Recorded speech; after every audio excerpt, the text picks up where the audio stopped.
Hi friends, welcome back to study classes. तो प्यारे दोस्तों, आज आपके साथ जुड़े हैं यूजीसी नेट सितंबर 2024 री एग्जामिनेशन के सवालों की डिस्कशन करने के लिए। आज का टॉपिक हमारा है मैनेजमेंट और ऑर्गेनाइजेशन बिहेवियर का। तो देखने वाले हैं कि कॉमर्स और मैनेजमेंट में कौन से सवाल पूछे गए थे हमारे मैनेजमेंट और ओबी से जुड़े हुए। आइए फटाफट से इस डिस्कशन को स्टार्ट करते हैं। प्यारे दोस्तों, अगर आप प्रिपेयर कर रहे हैं यूजीसी नेट कॉमर्स या फिर मैनेजमेंट के लिए, तो एवर स्टडी क्लासेस के पास आपके लिए डिटेल्ड कॉम्प्रिहेंसिव कोर्सेज अवेलेबल हैं पेपर 1 और पेपर 2 के लिए। अगर आपको केवल प्रैक्टिस करनी है तो आप टेस्ट सीरीज भी चेकआउट कर सकते हो और प्रीवियस ईयर क्वेश्चंस का कोर्स भी अलग से चेकआउट कर सकते हो। इन सभी कोर्सेज की डिटेल्स आपको हमारी ऐप या फिर वेबसाइट पे मिल जाएगी।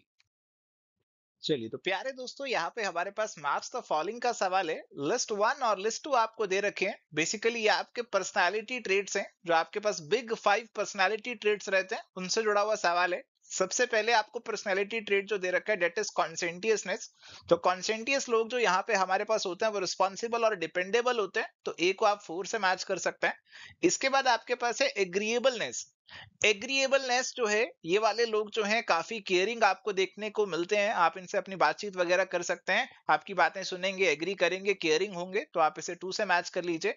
एक्सट्रावर्जन, तो आप जानते हैं कि इंट्रोवर्ट होते हैं और एक एक्सट्रोवर्ट होता है। एक्सट्रोवर्ट लोग हमारे पास आउट गोइंग होते हैं, तो इसीलिए आप इसे 1 से मैच कर सकते हैं। ओपननेस टू एक्सपीरियंस, इन लोगों को नए एक्सपीरियंसेस चाहिए, ये ज्यादा क्रिएटिव होंगे जरूर, और इसीलिए यहाँ पे आपका डी जो है वो 3 से मैच कर जाएगा, और सीधी सीधी मैचिंग हमारी ऑप्शन नंबर 3 जो है उसकी यहाँ पे बन जाएगी। इसमें अगर आप 1 या 2 भी मैच कर लो तो भी आप आंसर अपना लगा सकते हो। ऑप्शन नंबर 3 आपका करेक्ट आंसर यहाँ पे बन जाएगा। चलिए, तो यहाँ पे सवाल है मैच द फॉलोइंग का। लिस्ट 1 और लिस्ट 2 हमें यहाँ पे दे दी गई है, और लिस्ट 1 में आपके पास है मैक्रो लेवल ऑर्गेनाइजेशनल स्ट्रेसर्स, और लिस्ट 2 में दिए हैं जी उनके एग्जांपल्स। तो सबसे पहले अगर हम बात करें तो हमें सबसे पहले दिया हुआ एडमिनिस्ट्रेटिव पॉलिसीज एंड स्ट्रेटजीज, फिर दिया है ऑर्गेनाइजेशन स्ट्रक्चर एंड डिजाइन, फिर ऑर्गेनाइजेशन प्रोसेसेस हैं, और फिर आता है वर्किंग कंडीशंस। तो ये वाला जो सवाल है प्यारे दोस्तों, फ्रेड लुथेंस की किताब से एज इट इज उन्होंने उठाया है। उसके अंदर जो आपका ऑर्गेनाइजेशन स्ट्रेस है, उसके अंदर ये 4 फैक्टर्स की बात की हुई है कि ऑर्गेनाइजेशन में स्ट्रेस हो सकता है इन 4 चीजों की वजह से, और फर्दर एग्जांपल्स देके चीजों को एक्सप्लेन किया हुआ है। जैसे एडमिनिस्ट्रेटिव पॉलिसीज उन्होंने एक कैटेगरी बना रखी है, और उसके अंदर जो एग्जांपल्स दिए हुए हैं उसके अंदर यहाँ पे बात की गई है बहुत सारी चीजों की, जिसमें से आपका मेरिट पे प्लान्स भी एक आता है। तो मेरिट के बेसिस पे अगर आपके पेमेंट प्लान्स होंगे तो this can lead to stress कि आपको अच्छा परफॉर्म करना है, नहीं तो आपका यहाँ पे पेमेंट नहीं होगा, सैलरी नहीं मिलेगी। इसके बाद ऑर्गेनाइजेशन स्ट्रक्चर एंड डिजाइन की अगर हम बात करते हैं, तो उसके अंदर हमें एग्जांपल दे रखा है यहाँ पे नो अपॉर्चुनिटी फॉर एडवांसमेंट का, कि अगर आपका स्ट्रक्चर लेट सपोज ऐसे बना हुआ है, ऊपर बॉस है और नीचे यहाँ पे हमने ऐसे 6 लोगों को बैठा रखा है। अब बताइए यहाँ पे कोई प्रमोशन कैसे ले लेगा? ऊपर बॉस आपका बैठे, 6 लोग हैं, तो यहाँ पे कोई ऊपर जाने का स्कोप ही आपके पास अवेलेबल नहीं है। अगर आपका स्ट्रक्चर कुछ ऐसा रहता है ना, तो इसमें एक पोजीशन से आप ऊपर प्रमोट हो सकते हैं, एडवांसमेंट की अपॉर्चुनिटी है, बट ऐसे में तो नहीं होगी। तो this is how organisation structure can become a level of can become a factor for stress. इसके बाद है ऑर्गेनाइजेशन प्रोसेसेस। तो ऑर्गेनाइजेशन के अंदर जो आपकी प्रोसेस है, यानी कि आपके जो काम चल रहे हैं वो किस तरीके से किए जा रहे हैं, किसी भी काम को करने का आपका कोई ना कोई प्रोसेस जरूर बनाया होगा ऑर्गेनाइजेशन के अंदर। अगर प्रोसेस ऐसा बना रखा है जिसमें नीचे लोगों की सुनी नहीं जाती है, लैक ऑफ पार्टिसिपेशन है डिसीजंस में, तो फिर स्ट्रेस बढ़ेगा। वर्किंग कंडीशंस को तो आप सीधा सीधा क्राउडेड वर्क एरिया से मैच कर सकते हो कि वर्किंग कंडीशंस अच्छी नहीं है, बहुत ज्यादा क्राउड है आपका, बहुत सारे लोग एक ही जगह बैठे हुए हैं, जिससे काम पे आप फोकस नहीं कर पाते, कंसंट्रेशन नहीं कर पाते, और इसीलिए करेक्ट आंसर यहाँ पे आपका ऑप्शन नंबर 1 का बन जाएगा। चलिए, तो अभी हमारे पास यहाँ पे सवाल है जी, arrange the following content theories of work motivation in increasing order of their development. तो आइए यहाँ पे देखते हैं कि कैसे इसे अरेंज करना है। तो पहले तो 3 मोटिवेशन की थ्योरीज है, उसके बाद साइंटिफिक मैनेजमेंट और ह्यूमन रिलेशंस आता है। देखो, हम इसे कहीं ना कहीं ओवरऑल मैनेजमेंट या ओबी के कॉन्टेक्स्ट में इस सीक्वेंस को बनाते हैं। सबसे पहले हमारे पास साइंटिफिक मैनेजमेंट आया, डी हमारा सबसे पहले होगा, उसके बाद ह्यूमन रिलेशन एल्टन मायो आए, इसके बाद बारी आई हमारे मैस्लो की। मैस्लो की जो नीड हायरार्की थ्योरी है वो आई। इसके बाद हर्सबर्ग की हमें थ्योरी देखने को मिली, मोटिवेशन हाइजीनिक थ्योरी। और लास्ट में हमारे पास एल्डर फेरर की जो ईआरजी थ्योरी है, जिसमें एग्जिस्टेंस, रिलेटेडनेस और ग्रोथ नीड्स की बात यहाँ पे करी हुई है, वो यहाँ पे आ जाएगी। और इसीलिए करेक्ट मैचिंग अगर हमारी जो बनेगी वो यहाँ पे ऑप्शन नंबर 2 की ही बनने वाली है। तो ऑप्शन नंबर 2 करेक्ट आंसर यहाँ पे हो जाएगा। चलिए तो प्यारे दोस्तों, अभी यहाँ पे सवाल है हमारे पास, which one of the following sources of power of the supervisor is not true for the subordinates to comply. तो प्यारे दोस्तों, यहाँ पे आपके जो डिफरेंट सोर्सेज ऑफ पावर होते हैं उनका सुपरवाइजर इस्तेमाल करता है ताकि आपके सबऑर्डिनेट्स जो है कंप्लाई कर जाएं, उसकी बात मान जाएं, कंप्लाई कर जाएं। तो कंप्लायंस के कंटेक्स्ट में इस सवाल का आंसर देना है। देखो, आपको डिफरेंट सोर्सेज ऑफ पावर यहाँ पे मालूम होंगे और यहाँ पे आपको उसे लिंक करना है कंप्लायंस से। सिंपली आंसर नहीं टिक करना, ये कंप्लायंस वाला जो वर्ड यहाँ पे इन्होंने डाल दिया है, इससे पूरे सवाल का मीनिंग चेंज हो गया। अगर मैं इसे नहीं पढ़ता तो मैं शायद आंसर ऑप्शन नंबर 4 लगा देता, बट अभी मैंने यहाँ पे पूरा सवाल को अच्छे से पढ़ा, ये कंप्लाई वर्ड जो है उस पर फोकस किया और इससे सवाल का आंसर बदल जाएगा। देखो, ये है सुपरवाइजर और ये है नीचे वाला सबऑर्डिनेट। सुपरवाइजर चाहता है ये सबऑर्डिनेट उसकी बात माने, कंप्लाई करे उसकी बातों से। तो कौन सी पावर का इस्तेमाल करे? रिवॉर्ड पावर है, रिवॉर्ड देने का हक है। तो क्योंकि रिवॉर्ड देने का हक है, सबऑर्डिनेट उसकी बात मानेगा। कोर्सिव की अगर हम बात करें, कोर्सिव मतलब ये डांट के, पनिशमेंट देके काम करा सकता है, तो पनिशमेंट देने का हक है, तो सबऑर्डिनेट कंप्लाई करेगा कि कहीं पनिशमेंट ना मिल जाए। इसके बाद एक्सपर्ट पावर है। देखो, सुपीरियर जो सुपरवाइजर है वो अपनी फील्ड का एक्सपर्ट होगा, तो कहीं ना कहीं क्या ये सबऑर्डिनेट को ये फोर्स करेगा कि वो कंप्लाई कर जाए?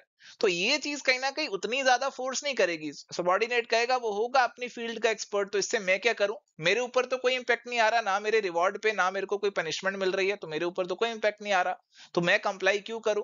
तो इसीलिए एक्सपर्ट वाला यहाँ पे आपका जो है, it is going to be the answer, ये वाला यहाँ पे कंप्लायंस में कवर्ड नहीं होगा। इसके अलावा मींस एंड्स कंट्रोल भी आपको दे रखा है। देखो, मींस एंड्स कंट्रोल का मतलब है कि सबऑर्डिनेट्स ने जो भी अपने गोल्स अचीव करने हैं, गोल्स को अचीव करने के लिए उसको मींस चाहिए होंगे, रिसोर्सेज चाहिए होंगे। कितने रिसोर्सेज इसे मिलेंगे ऑर्गेनाइजेशन से, उसको कंट्रोल करेगा ये सुपीरियर। ये सबऑर्डिनेट कंट्रोल कर रहा है कि कौन से रिसोर्सेज, कितने रिसोर्सेज आपके सबऑर्डिनेट को मिलेंगे। तो कहीं ना कहीं ये चीज भी हमारे सबऑर्डिनेट को फोर्स करेगी कि वो कंप्लाई करे, बात माने सुपीरियर की, और ये भी कंप्लायंस में आ जाएगा। तो एक्सपर्ट पावर जो है वो कंप्लायंस से कहीं ना कहीं जुड़ा हुआ नहीं है, और इसीलिए करेक्ट आंसर ऑप्शन नंबर 3 प्यारे दोस्तों यहाँ पे बनेगा। चलिए तो यहाँ पे अब हमारे पास सवाल है, which of the following antecedent conditions explain inter group conflict. तो इंटर ग्रुप कन्फ्लिक्ट मतलब एक ग्रुप का दूसरे ग्रुप के साथ कन्फ्लिक्ट, दो ग्रुप्स का यहाँ पे झगड़ा। पर्सनल डिफरेंसेस, देखो पर्सनल डिफरेंसेस की वजह से एक इंडिविजुअल का दूसरे के साथ झगड़ा होगा, बट ग्रुप का दूसरे ग्रुप के साथ पर्सनल डिफरेंसेस की वजह से झगड़ा नहीं होगा। So this is more related to inter individual conflict, inter personal conflict, ना कि inter group conflict. Competition for resources, तो रिसोर्सेज लिमिटेड हैं, दोनों ग्रुप्स उनके लिए compete करेंगे तो झगड़ा हो सकता है। रोल इनकम्पेटिबिलिटी, तो देखो रोल जो प्ले करते हैं वो जनरली इंडिविजुअल्स या फिर पर्सन ही प्ले करते हैं, और अगर आपका रोल किसी और के रोल से इनकम्पेटिबल है तो एक पर्सन का दूसरे पर्सन से इंटरपर्सनल कन्फ्लिक्ट हो सकता है, तो इसे भी फिलहाल अभी स्किप करते हैं। इसके बाद है टास्क इंडिपेंडेंस। अब देखो, ये टास्क इंडिपेंडेंस नहीं होना चाहिए, यहाँ पे होना चाहिए टास्क इंटरडिपेंडेंस। यहाँ पे एक स्पेलिंग मिस्टेक एग्जामिनर ने की हुई है। तो अगर आपके टास्क इंटरडिपेंडेंट है, एक ग्रुप का काम दूसरे पे डिपेंडेंट है, तो यहाँ पे झगड़े हो सकते हैं। इसके बाद है जुरिस्डिक्शनल एम्बिग्विटी, अगर दोनों ग्रुप्स की जुरिस्डिक्शन को लेकर कुछ कुछ एम्बिग्विटी है, 100% क्लैरिटी नहीं है, तो that also can lead to inter group conflict. तो बी डी और ई जो है वो हमारे आंसर में यहाँ इंक्लूड होने चाहिए, और इसीलिए करेक्ट आंसर ऑप्शन 4 का यहाँ पे बनेगा। चलिए तो भी यहाँ पे हमारे पास सवाल है, which of the following are the characteristics of a leader. तो लीडर के कौन से कैरेक्टरिस्टिक्स हैं, ये आपसे पूछा जा रहा है। तो यहाँ पे कुछ पॉइंट्स दे रखे हैं आपको, और प्यारे दोस्तों ये वाला जो सवाल है, ये लीडर वर्सेस मैनेजर करके एक डिस्टिंक्शन हमारे पास रहता है, उस डिस्टिंक्शन पे बना हुआ सवाल है। तो लीडर और मैनेजर में आपको डिवाइड करना पड़ेगा कि कौन सा पॉइंट लीडर का होगा और कौन सा मैनेजर का होगा।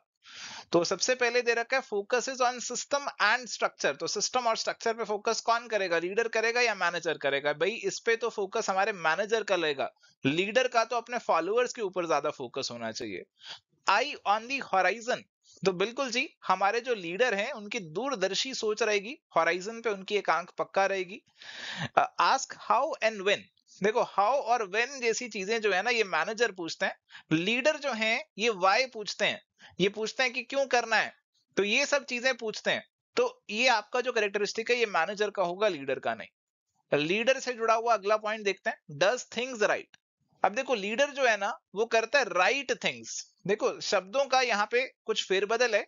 मैनेजर करता है डू दी थिंग्स राइट, जो चीजें करनी है उनको सही ढंग से करेगा, और क्या चीजें सही हैं ये लीडर को पता चलेगा। तो यहाँ पे ये शब्दों का फेरबदल आपको समझ में आना चाहिए कि सही चीज क्या है वो लीडर करेगा, और मैनेजर को तो जो काम दे दिया जाए वो सही ढंग से कर लेगा।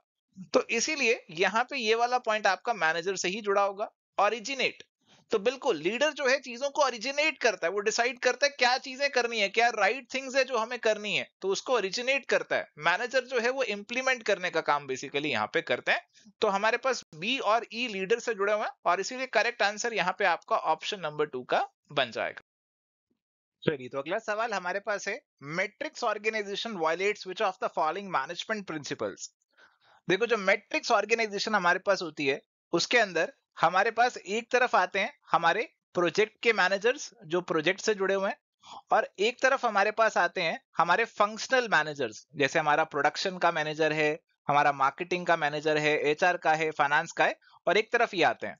और नीचे यहाँ पे हमारे वर्कर्स हमें देखने को मिलते हैं। तो ये जो वर्कर्स हमारे पास होते हैं इनके ऊपर दो तरीके के बॉसेस होते हैं, एक होते हैं फंक्शनल बॉसेस और एक होते हैं आपके प्रोजेक्ट मैनेजर वाले बॉसेस। तो इनको जो डायरेक्शन मिल रही है दो जगह से मिल रही है, और ये जो डायरेक्शन दो जगह से मिल रही है तो हमारे पास जो प्रिंसिपल वायलेट हो जाता है वो यूनिटी ऑफ कमांड का हो जाता है। यूनिटी ऑफ कमांड हमें बोलता है कि आपको जो कमांड मिलनी चाहिए केवल एक बॉस से मिलनी चाहिए, बट यहाँ दो से मिल रही है, तो इसलिए ऑप्शन 4 आंसर बनेगा।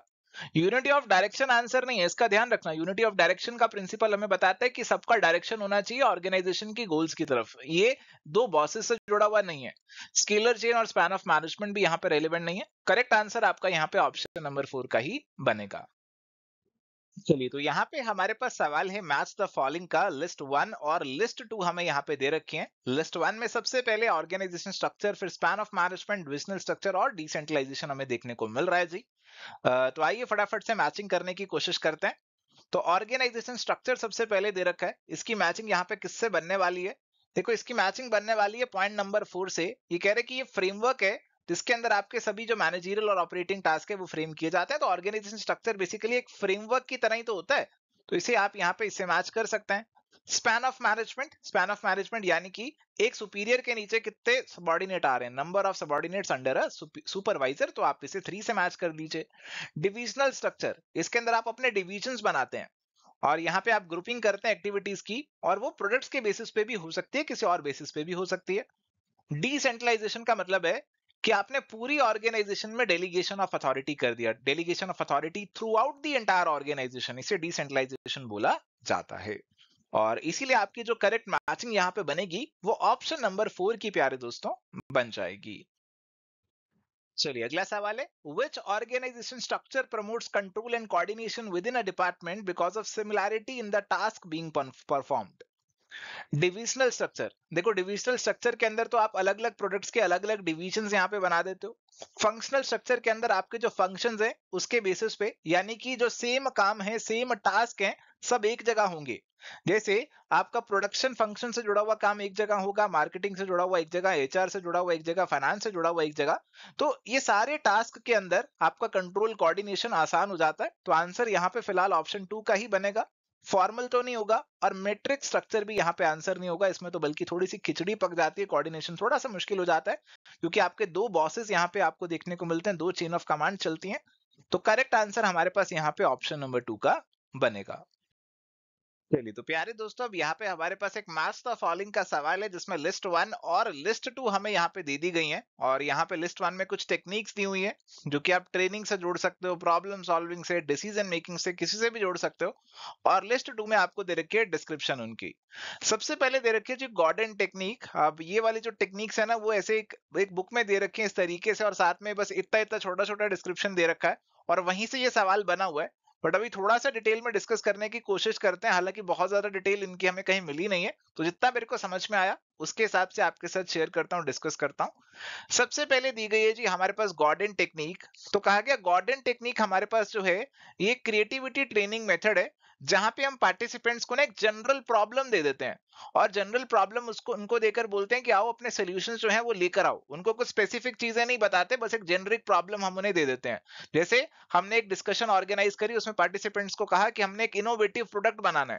हमने स्पेसिफिकली नहीं बताया कि किस चीज को लेकर इनोवेशन करनी है, है, किस प्रोडक्ट में इनोवेशन डालनी है, बस एक जेनरिक प्रॉब्लम उनको यहाँ पे दे दी और इसके ऊपर वो चर्चा अपनी शुरू करेंगे कि किस तरीके से इनोवेशन ला सकते हैं और बाद में अल्टीमेटली हम उनको बताएंगे स्पेसिफिक चीजों के बारे में कि कहाँ पे हम इनोवेशन करना चाहते हैं और अल्टीमेटली हम जो है अपने सॉल्यूशंस पे पहुंचेंगे। तो इसे यहाँ पे इन्होंने मैच किया है 4 से, यानी कि steering a discussion to crystallise the solutions.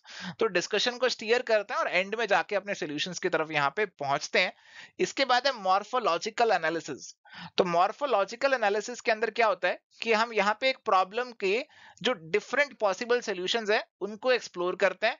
हम यहाँ पे किसी भी प्रॉब्लम को ना ब्रेक कर लेते हैं और ब्रेक करके फिर एक एक चीज को यहाँ पे हम टैकल करने की कोशिश जो है वो यहाँ पे करते हैं। जैसे लेट सपोज हम यहाँ पे अपनी एक टीम को बोलते हैं कि हमें एक नया मोबाइल फोन बनाना है और वो नए मोबाइल फोन को हमें कुछ नए ढंग से नए अंदाज से बनाना है और इसमें एक एक एलिमेंट को ब्रेक करते हैं कि उसका स्क्रीन कैसा होगा, उसके स्पीकर कैसे होंगे, उसका डिस्प्ले कैसा होगा, उसके अंदर यहाँ पे आप कौन से बटन्स कैसे लगाने वाले हैं, उसमें पोर्ट्स कौन से देने वाले हैं। तो एक एक चीज को आप इंडिविजुअली यहाँ पे एड्रेस जो है वो करने वाले हैं। तो यहाँ पे भी फोकस ये होता है कि आप थोड़ा सा innovative out of the box thinking जो है उसे यहाँ पे लेकर आए और इसे इन्होंने मैच किया है ऑल्टरनेटिव सोल्यूशन टू प्रॉब्लम से। तो फोकस वही होता है कि हमें जितने भी ऑल्टरनेटिव सोल्यूशन है वो यहाँ पे एक बार मिल जाएं और फिर एंड में बेस्ट पॉसिबल सोल्यूशन को चूज कर सकते हैं। फिर है जी बिल्ट इन टेंशन। तो कई बार क्या होता है कि हम थोड़ा सा टेंशन ना खुद से क्रिएट करते हैं ताकि हमारे जो पार्टिसिपेंट्स हैं वो कोई एक बहुत अच्छा क्रिएटिव सोल्यूशन लेकर आए। जैसे हम अपनी मार्केटिंग टीम को कहेंगे कि हमें मार्केटिंग करनी है बट बजट बहुत ही ज्यादा कम है, तो कहीं ना कहीं वो अपने आप कुछ ना कुछ जो है वो एक सोल्यूशन निकाल कर लाएंगे। तो हमारे पास जो समस्या थी उनको रिजॉल्व करेंगे। This will teach them the importance of resolving the matters. तो सी वाला जो हमारा है वो यहाँ पे 1 से मैच हो जाएगा। इसके बाद है मेनोड्रामा। तो मेनोड्रामा तो ड्रामा वाली चीज हो गई।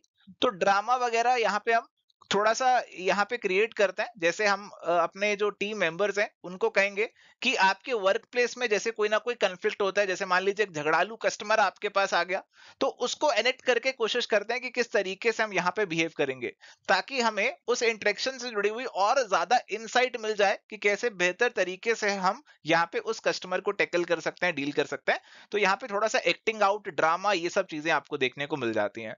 तो C1 हो गया और D2 हो गया और इसीलिए आंसर ऑप्शन नंबर 4 है। चलिए तो अभी हमारे पास यहाँ पे सवाल है, in the context of an organisation the process of making subordinates to act in a desired manner to achieve certain organisation goals is known as. तो सीधी सीधी डेफिनेशन आपसे पूछी जा रही है कि आप सबऑर्डिनेट्स जो हैं आप उनको यहाँ पे इस तरीके से इन्फ्लुएंस करते हैं कि जिस तरीके से आप चाहते हैं वो काम करे, वो कर लेते हैं, ऑर्गेनाइजेशन गोल्स को अचीव करवा देते हैं।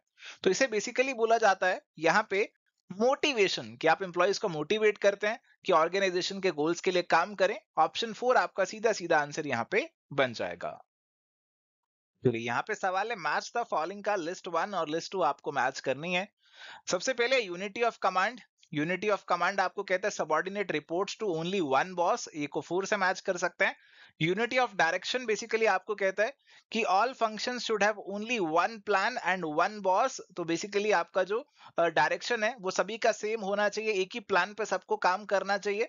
स्केलर चेन बेसिकली आपके पास हायरार्कियल फॉर्मलाइज्ड कम्युनिकेशन चैनल है, आप इसे 2 से मैच कर लीजिए।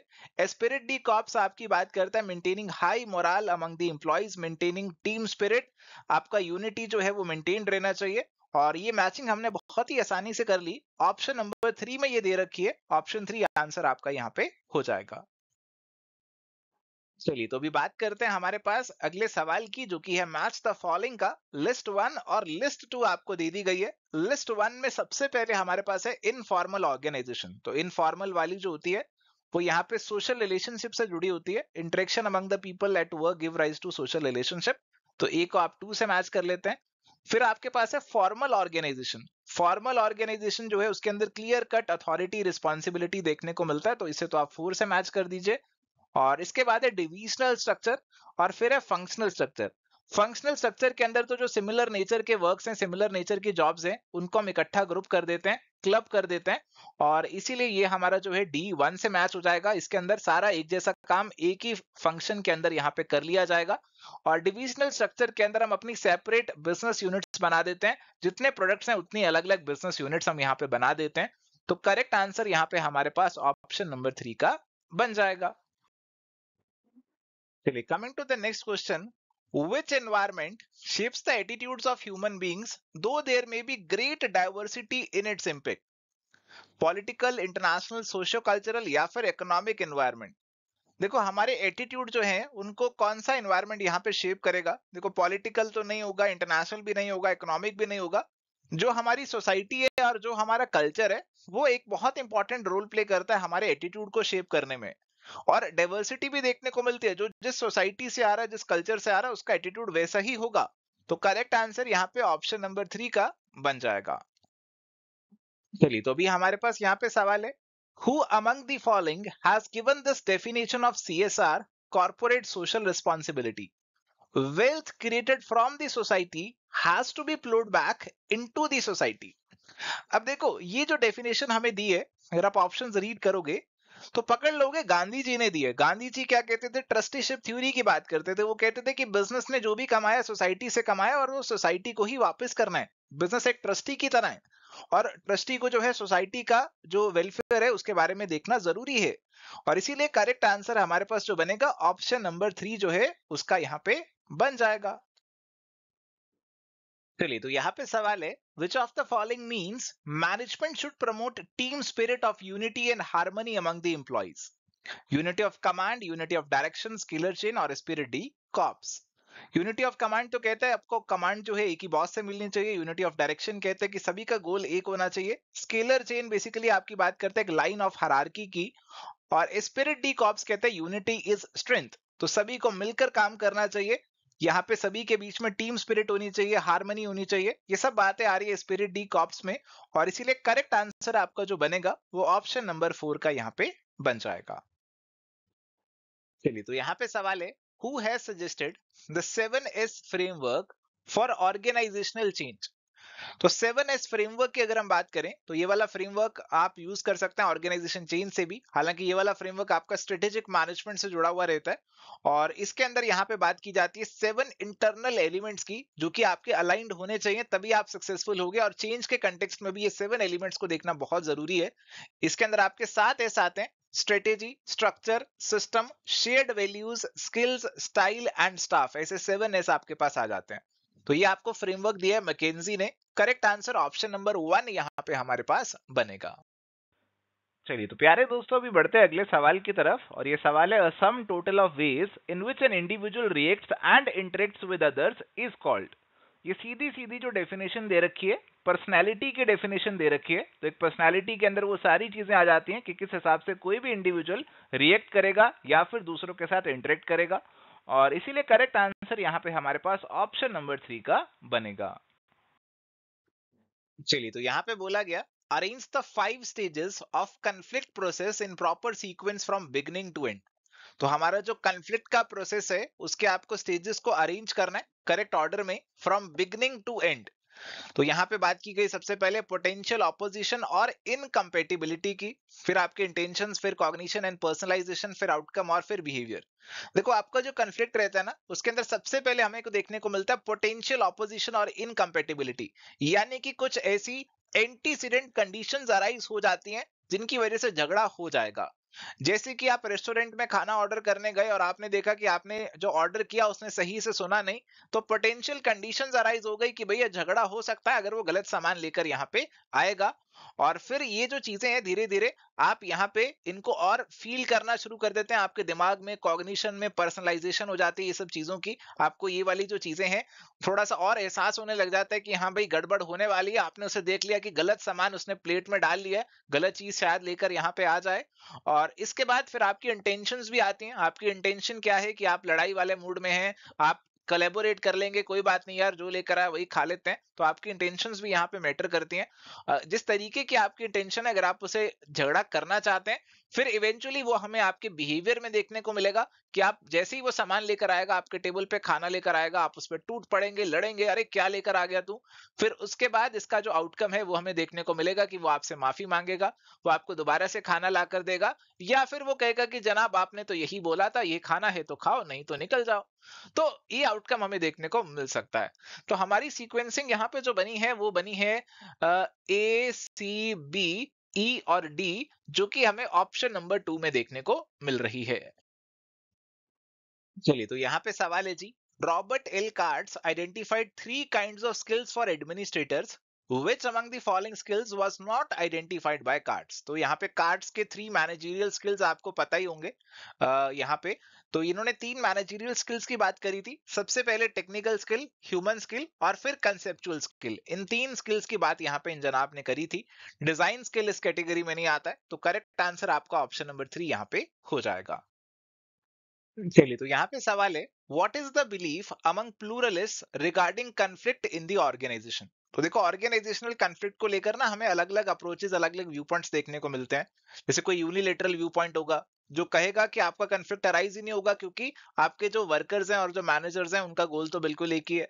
प्लूरलिस्ट वाला होगा, वो आपको कहेगा कि आपका जो कन्फ्लिक्ट है वो अराइज हो जाएगा क्योंकि दोनों प्लूरल ग्रुप्स हैं, उन दोनों के थोड़े से आपके जो ऑब्जेक्टिव्स हैं, विचारधारा है, थोड़ी सी अलग हो सकती है, बट ये वाला कन्फ्लिक्ट आप मैनेज कर सकते हो, रिजॉल्व कर सकते हो।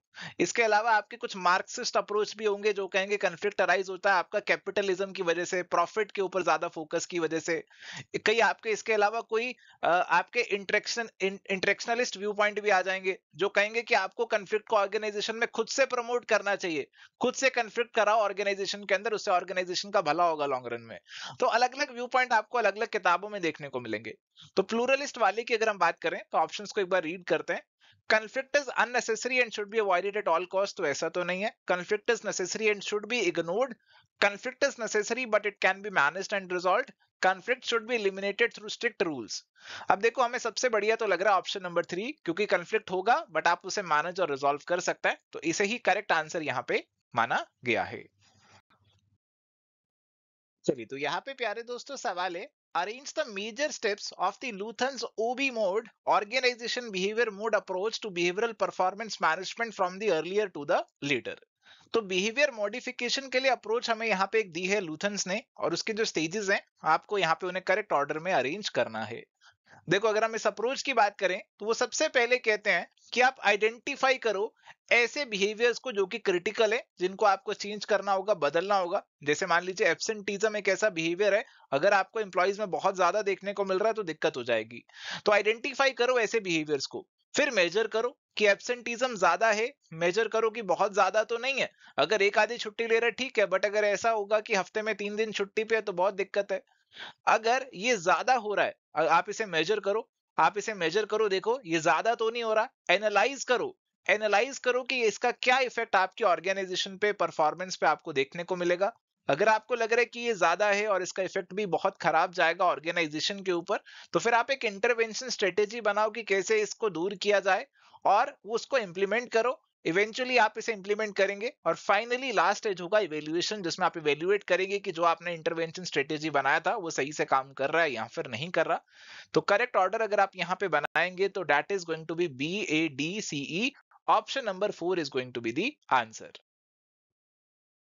चलिए, coming to the next question, whistle blowing is. तो विसल ब्लोइंग क्या है, ये आपका जो सवाल है ये ऑर्गेनाइजेशन एथिक्स के कॉन्टेक्स्ट में ज्यादा रेलिवेंट हो जाता है। तो ऑप्शंस रीड करें अगर हम, choice made from among two और more alternative, discrepancy between the state of affairs, reporting unethical practices by their employer to outsiders, refers to choices that are consistent and value maximising. देखो, whistle blowing का मतलब होता है कि एक organisation के अंदर जो काम कर रहा है उसको पता लग रहा है ये ऑर्गेनाइजेशन बहुत घपले कर रही है, वो इस घपलों की जानकारी दे देता है बाहर, मीडिया को, बाहर पब्लिक को बताता है। तो अनएथिकल प्रैक्टिसेस जो है एम्प्लॉयर की, आप आउटसाइडर्स को रिपोर्ट कर देते हैं, इसे विसल ब्लोइंग बोला जाता है। करेक्ट आंसर ऑप्शन 3 यहाँ पे बनेगा। चलिए, तो यहाँ पे सवाल है, arrange the following historical events in operations management in the order of sequence starting from the oldest to the newest. तो आपको जो ये स्टेजेस दे रखे हैं उनको करेक्ट ऑर्डर में अरेंज करके बताना है जी। तो यहाँ पे अगर आप देखेंगे सबसे पहले आएगा हमारा इंडस्ट्रियल रेवोल्यूशन, ये सबसे पहले हुआ। उसके बाद साइंटिफिक मैनेजमेंट आया, उसके बाद human relations approach Elton Mayo की शुरुआत हुई, और लास्ट में क्वालिटी रेवोल्यूशन होगा और उससे पहले आ जाएगा ऑपरेशन रिसर्च। और इसीलिए हमारा जो ऑर्डर बनेगा वो CBEDA, ऑप्शन नंबर 1 का आंसर यहाँ पे हमारा बन जाएगा। चलिए, तो प्यारे दोस्तों अगला सवाल है, मैच द फॉलोइंग का लिस्ट 1 लिस्ट 2 आपको दे रखी हैं। लिस्ट 1 में आपके कन्फ्लिक्ट हैं और लिस्ट 2 में उनको लेकर आपके जो व्यू पॉइंट है वो यहाँ पे दे रखे हैं। सबसे पहले आपका ट्रेडिशनल व्यू पॉइंट। तो ट्रेडिशनल व्यू पॉइंट आपको कहते हैं कि जो कन्फ्लिक्ट है वो हार्मफुल है और उसे आपको अवॉइड करना चाहिए। इसके बाद है human relations view point. Human relations view point आपको कहता है कि देखो जहां भी लोग होंगे उनके बीच में कंफ्लिक्ट तो होना नेचुरली है, तो conflict is natural and inevitable outcome in any group, तो ऐसा कहता है। इंटेक्शनलिस्ट व्यू ये आपको कहता है कि आपके जो कंफ्लिक्ट है वो आपको कराने चाहिए, अराइज होने चाहिए ताकि ग्रुप आपका इफेक्टिवली परफॉर्म कर सके, और ये चीज आपकी फोर्थ में दे रखी है। फंक्शनल कंफ्लिक्ट, फंक्शनल वो है जो ऑर्गेनाइजेशन को और ज्यादा बेहतर कर रहा है, इंप्रूव कर रहा है। डिसफंक्शनल वो होगा जो कि ऑर्गेनाइजेशन को खराब करेगा, गोल्स के अगेंस्ट जाएगा। तो फंक्शनल वाला गोल्स को सपोर्ट करेगा और इंप्रूव करेगा परफॉर्मेंस को। तो इसीलिए करेक्ट आंसर जो हमारे पास यहाँ पे बनेगा वो ऑप्शन नंबर 2 का यहाँ पे बनेगा। चलिए तो प्यारे दोस्तों, यहाँ पे सवाल है मैच द फॉलोइंग का लिस्ट 1 और लिस्ट 2 हमें यहाँ पे दे रखी है, और यहाँ पे हमें दे रखे हैं ऑर्गेनाइजेशनल स्ट्रेसर और उनके कॉजेटिव फैक्टर।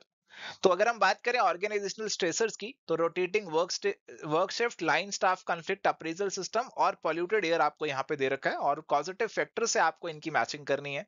देखो सबसे पहले जो मैं मैचिंग कर लूंगा वो मैं करूंगा पॉल्यूटेड एयर की वर्किंग कंडीशन के साथ, क्योंकि मुझे लग रहा है सबसे इजी है। वर्किंग कंडीशंस में अगर आपकी एयर पॉल्यूशन है तो ये आपका इसी से मैचिंग बनेगी। तो डी की 3 से मैचिंग अगर मैं करता हूं तो 1 और 2 को तो मैं कहीं ना कहीं काट सकता हूं। तो अभी 3 और 4 के बीच में मुझे यहाँ पे थोड़ा सा कंफ्यूजन अराइज हो रहा है, उसको दूर करना है। और यहाँ पे मैं देखता हूँ सबसे पहले किसको पकड़ता हूँ। ऑर्गेनाइजेशन स्ट्रक्चर एंड डिजाइन से जुड़ा होगा मेरा लाइन स्टाफ कंफ्लिक्ट। तो लाइन और स्टाफ कंफ्लिक्ट जो है वो आपका line organisation, line and staff organisation, functional organisation, इस सब के कॉन्टेक्स्ट में बात करते हैं ना इसकी लाइन स्टाफ कंफ्लिक्ट की। तो ये ऑर्गेनाइजेशन स्ट्रक्चर से जुड़ा होगा, डिजाइन से जुड़ा होगा, तो बी को मैं 1 से मैच कर सकता हूँ। रोटेटिंग वर्क शिफ्ट मेरे पास बचा। रोटेटिंग वर्क शिफ्ट को मैं किससे मैच कर सकता हूँ, जो आपकी वर्क शिफ्ट है वो रोटेटिंग है, कभी आपको दिन में आना है कभी रात को आना है। तो ऐसी हमारी ऑर्गेनाइजेशन की यहाँ पे पॉलिसीज बनी हुई है, स्ट्रेटेजीज बनी हुई है जो कि इतनी ज्यादा सही नहीं है, इसकी वजह से आपको स्ट्रेस अराइज हो जाता है। तो ये आपका 2 से मैच हो सकता है। और अप्रेजल सिस्टम जो है, appraisal is basically a process, और उसे आप ऑर्गेनाइजेशन प्रोसेस से मैच कर सकते हैं। वैसे तो B1 और D3 अगर आपने मैचिंग कर ली तो ऑप्शन 3 का आंसर आपका यहाँ पे वैसे ही बन जाएगा। चलिए तो प्यारे दोस्तों, यहाँ पे हमारे पास सवाल है the right that is delegated to an individual और department to control specified processes, practices, policies और other matters relating to activities undertaken by person in other departments is called. तो देखो जी, यहाँ पे आपको ऑप्शंस दिए हैं डिफरेंट टाइप्स ऑफ अथॉरिटी से जुड़े हुए, और हमारे पास ना 3 टाइप की अथॉरिटी होती हैं, लाइन अथॉरिटी, स्टाफ अथॉरिटी, और तीसरी होती है आपकी फंक्शनल अथॉरिटी। देखो लाइन अथॉरिटी का मतलब है कि आपकी जो भी लाइन ऑफ कमांड के अंदर लोग आ रहे हैं, आपकी उनके ऊपर अथॉरिटी रहती है। जैसे मान लीजिए आप प्रोडक्शन डिपार्टमेंट के इंचार्ज है, मैनेजर है, तो प्रोडक्शन डिपार्टमेंट वाले लोगों के ऊपर सीधा आपकी कमांड जो है वो आपको देखने को मिलेगी। स्टाफ वाले जो होते हैं ये बेसिकली एडवाइजरी लोग होते हैं, ये एडवाइस वगैरह करते हैं। जैसे एचआर वाले जो लोग हैं ये सबको एडवाइस वगैरह करने का काम करते हैं। तो अगर आपकी ऐसी स्टाफ अथॉरिटी है तो आप एडवाइजरी वाला रोल यहाँ पे अदा कर रहे होंगे। एक होती है फंक्शनल अथॉरिटी। तो फंक्शनल अथॉरिटी अगर आपको मिल जाती है ना, तो अक्रॉस द डिफरेंट फंक्शंस आपको एक अथॉरिटी मिल जाती है कि आप दूसरे फंक्शंस में जाकर भी टांग अड़ा सकते हो। जैसे हमारे पास अलग अलग डिपार्टमेंट्स होंगे प्रोडक्शन के, और होंगे क्वालिटी कंट्रोल के। Quality control department let suppose हमारे पास अलग है और प्रोडक्शन डिपार्टमेंट हमारे पास अलग है। अब प्रोडक्शन डिपार्टमेंट का जो काम है उसके ऊपर यहाँ पे क्वालिटी कंट्रोल वालों की भी अथॉरिटी रहेगी। तो इस डिपार्टमेंट को हमने अथॉरिटी दे दी कि जो दूसरे डिपार्टमेंट में काम चल रहा है उसको भी आप कंट्रोल कर सकते हो, उस पे भी आप निगरानी रखो, उस पे भी आप नजर रखो। तो इसे फंक्शनल अथॉरिटी यहाँ पे बोल दिया जाता है। करेक्ट आंसर यहाँ पे आपके पास ऑप्शन नंबर 2 का यहाँ पे बनेगा।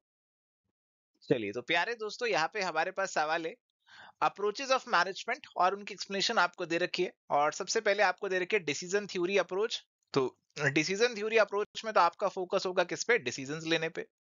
मैनेजमेंट साइंस अप्रोच, तो मैनेजमेंट साइंस अप्रोच यहाँ पे आपको दे रखी है, और इसमें आप जो है मैचिंग किससे कर सकते हैं। तो आई थिंक थोड़ा सा कंफ्यूजन आपको 1 या फिर 4 में हो सकता है, तो एक बार इसे छोड़ते हैं। इसके बाद दे रखी है ऑपरेशनल अप्रोच, और इसके बाद दे रखी है कॉन्टिजेंसी अप्रोच। कॉन्टिजेंसी अप्रोच तो बहुत ही आसान है कि आपकी कोई बेस्ट मैनेजमेंट प्रैक्टिस नहीं है, it depends on circumstance to circumstance, situation to situation. तो डी वाला जो है आप उसे यहाँ पे 2 से मैच कर सकते हैं। तो देखो यहाँ पे हमने ए को 3 से मैच किया, डी को 2 से मैच किया, उसी से आंसर ऑप्शन नंबर 1 बन गया। तो यहाँ पे हमारी मैनेजमेंट साइंस अप्रोच बची, जिसे आप मैच कर लेंगे managing is seen as a scientific और मैथमेटिकल प्रोसेस। और यहाँ पे ऑपरेशनल अप्रोच बची, जिसमें आप यहाँ पे बात करेंगे कंसेप्ट, प्रिंसिपल्स, टेक्निक्स और नॉलेज की। हम अदर फील्ड से लेकर आते हैं और मैनेजरियल अप्रोच में यहाँ पे फॉलो कर लेते हैं। तो आपकी जो मैचिंग है वो ऑप्शन 1 की यहाँ पे बन जाएगी। चलिए तो प्यारे दोस्तों, यहाँ पे हमारे पास सवाल है, अ phenomenon in which the norm for consensus overrides the realistic appraisal of alternative course of action is group shift, group think, brainstorming या फिर नॉमिनल ग्रुप टेक्निक। तो ब्रेनस्टॉर्मिंग और नॉमिनल ग्रुप टेक्निक्स तो आपके पास वैसे ही डिसीजन मेकिंग टेक्निक्स है। यहाँ पे जिस फिनोमिनन की बात हो रही है वो है ग्रुप थिंक। तो ग्रुप थिंक में बेसिकली क्या होगा कि एक ग्रुप में अगर लोग हैं, वो कहेंगे कि ग्रुप के लोगों में हार्मनी बनी रहनी चाहिए, चाहे आपका जो बेस्ट पॉसिबल सिनेरियो है वो कुछ और कह रहा हो, बट हम वो चीज नहीं करेंगे अगर उससे ग्रुप की हार्मनी पे कोई इफेक्ट पड़ता है। जैसे मान लीजिए कि यहाँ पे हमारे पास एक ऑर्गेनाइजेशन है, लेट सपोज एक आउटलेट उन्होंने खोला हुआ है और यहाँ पे 4 लोग काम करते हैं। तो वो कहते हैं कि काम इतना नहीं है, तो हम ऐसा करते हैं कि 2 लोगों को रात में डिवाइड कर देते हैं और 2 लोगों को दिन में डिवाइड करते हैं। तो वो कहेंगे नहीं, इस चीज से हमारी हार्मनी टूट जाएगी, हमें चारों को इकट्ठे काम करना है, तो इसीलिए हम तो चारों दिन में ही काम करेंगे। तो रात का रेवेन्यू छूटता है छूट जाए, पर हम तो चारों दिन में ही काम करेंगे। तो ग्रुप की थिंकिंग कहीं ना कहीं आपका जो बेस्ट पॉसिबल ऑर्गेनाइजेशन के लिए ऑब्जेक्टिव है उसे ओवरराइड कर देती है। इसे ग्रुप थिंक बोल देते हैं। करेक्ट आंसर यहाँ पे ऑप्शन नंबर 2 का आपका बनेगा। प्यारे दोस्तों, ये थी जी आज की हमारी चर्चा यूजीसी नेट री एग्जाम के प्रीवियस ईयर क्वेश्चंस के ऊपर। उम्मीद करता हूँ आपको आज के सेशन से जरूर कुछ नया सीखने को मिला होगा, और इस वीडियो को लाइक तो आपने ऑलरेडी कर ही दिया होगा। मिलते हैं नेक्स्ट सेशन में। Till then goodbye, take care, all the best.